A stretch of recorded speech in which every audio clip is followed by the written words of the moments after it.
One of the most difficult things for an artist to do is survive what's called the sophomore slump. Many musicians can make popular albums or receive high acclaim for their work, but very few have been able to follow that up with something just as great, or better. Kanye barged onto the scene with a project full of hit songs and a never-heard-before sound. Would he be able to match that same quality with his second album, or would he fade away like so many before him? As we now know, Kanye didn't fade away. In fact, he's only grown in popularity since the college dropout. So what made his sophomore year so impressive that it continues to be hailed by some as one of his best works? Following the education theme, Kanye named his second album Late Registration, and like its predecessor, it featured many of the same styles of rapping, production, and sounds. In a lot of ways, though, Late Registration was far more layered, and it felt like some loose ends had been tied up to create a much cleaner album overall. Kanye also drifted into other sounds and genres with this project, working with renowned composer and producer Jon Brion to animate Kanye's vision with more clarity and depth. There's also a notable hint of pop throughout the album. There are a few tracks that I would like to highlight which I believe show the different points of emphasis in this album. Firstly, Heard 'Em Say featuring Adam Levine. A fantastic and quite unusual blend of two genres over light piano keys and a deep bass. This song again finds Kanye talking about social injustices in America and serves as an incredible album opener. In contrast with this conscious rap, Touch the Sky with Lupe Fiasco brings a lighthearted, extravagant feel to the album. Similarly, Gold Digger with Jamie Foxx takes hip-hop to mainstream radio, and besides being a fun song that will go down in history, it's also really well crafted. Kanye dives back into a discussion of systematic racism and social injustices on both crack music and Diamonds from Sierra Leone.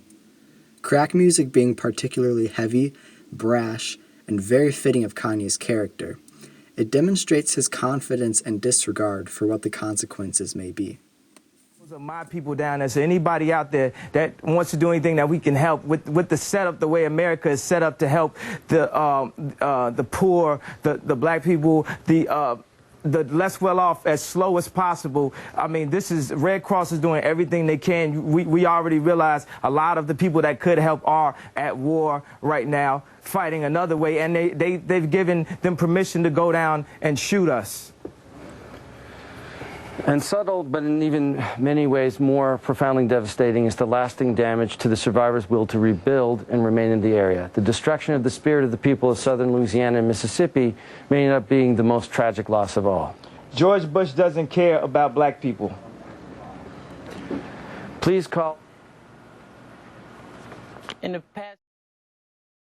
Lastly are his two most introspective, personal, and emotional songs, Roses and Hey Mama. Roses tells his tale of heartbreak losing a grandma, watching her lie helpless in a hospital bed where all of his wealth and fame can do nothing to save her. It's a really beautiful song about his first true experience with emotional pain. Likewise, Hey Mama is a heart-wrenching masterpiece about only one person, his mama. Now, not many rappers will sing about their mothers with such love and adoration, besides other greats like Tupac. So when Kanye does this on only his second album, it took a lot of confidence. Thankfully, though, he did it, because it's one of my most favorite Kanye songs ever. And full disclosure, it's the only song that literally causes me to tear up every time I hear it. The first time I heard Hey Mama, I actually started crying. I don't know what it is about this song, but the sincerity, the emotion, the relatability of it, I don't know. There's something, though, that makes the song just hit me right in the heart. Kanye West is going to sing a special song for us before you to tell us a little bit about the song. Well, it's a song I wrote for my mother back in 2000. It's one of my favorite songs.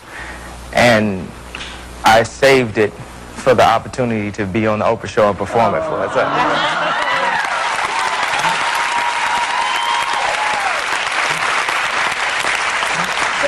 Singing the world premiere of Hey Mama, Kanye West!